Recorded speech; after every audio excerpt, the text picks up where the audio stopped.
Video में हम दिल्ली सल्तनत में जिन राजाओं ने राज किया था उनके बारे में जानते हैं और इस वीडियो में वो सभी टॉपिक इंक्लूड किए गए हैं जो कि कंपटीशन एग्ज़ाम में पूछे जाते हैं। इससे बाहर दिल्ली सल्तनत से एक भी क्वेश्चन नहीं आएगा। आइए स्टार्ट करते हैं।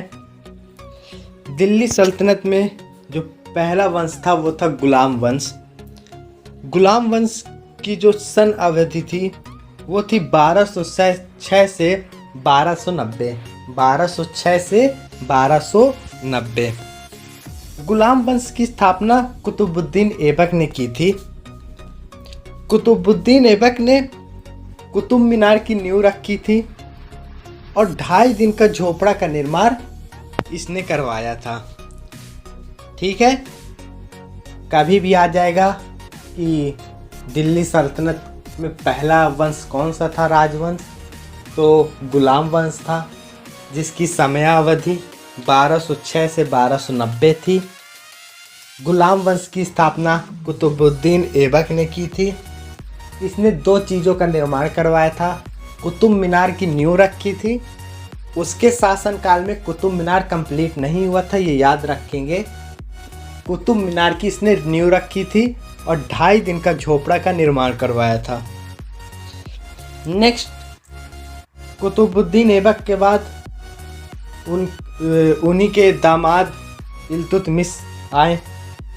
कुतुब मीनार के कार्य को उन्होंने पूर्ण करवाया। इसके बाद इन्हीं की पुत्री रजिया सुल्तान आई जो कि दिल्ली सल्तनत की पहली महिला शासिका थी। रजिया सुल्तान दिल्ली सल्तनत की पहली महिला शासिका रजिया सुल्तान थी। इन्होंने पर्दा प्रथा खत्म किया। क्वेश्चन अक्सर पूछा जाता है कि सबसे पहले पर्दा प्रथा किसने खत्म किया, तो रजिया सुल्तान ने पर्दा प्रथा खत्म किया था। नेक्स्ट, बलबन। रजिया सुल्तान के बाद दिल्ली सल्तनत में बलबन का राज हुआ। इन्होंने हिंदुओं को उच्च पद पर आसन किया और भूमि दान प्रथा को समाप्त किया। बलबन, इन्होंने हिंदुओं को उच्च पद पर आसन किया था।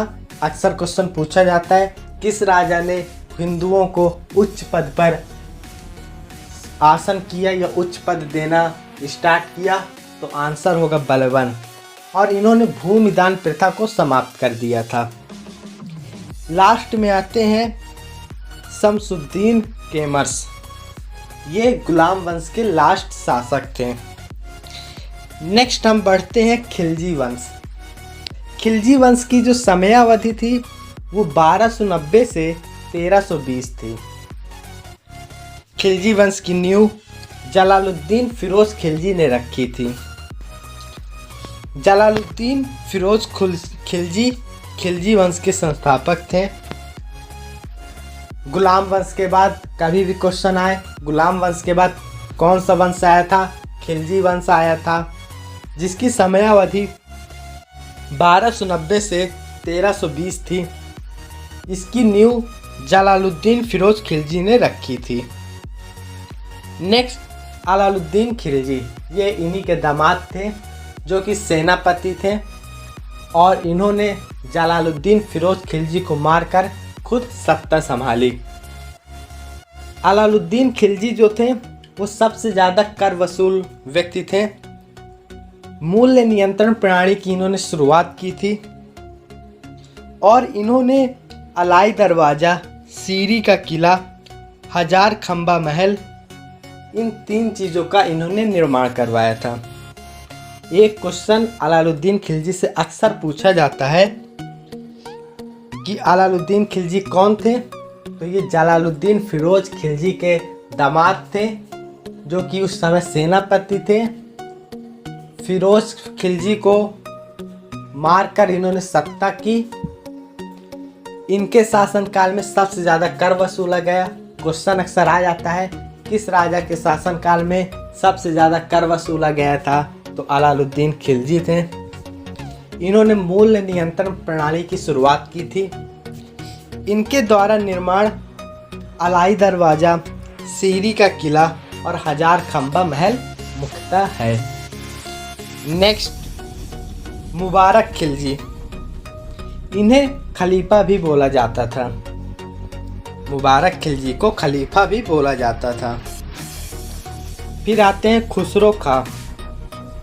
खुसरो खां खिलजी वंश के अंतिम शासक माने जाते हैं। Thanks for watching this video and please subscribe this channel. Okay, thanks.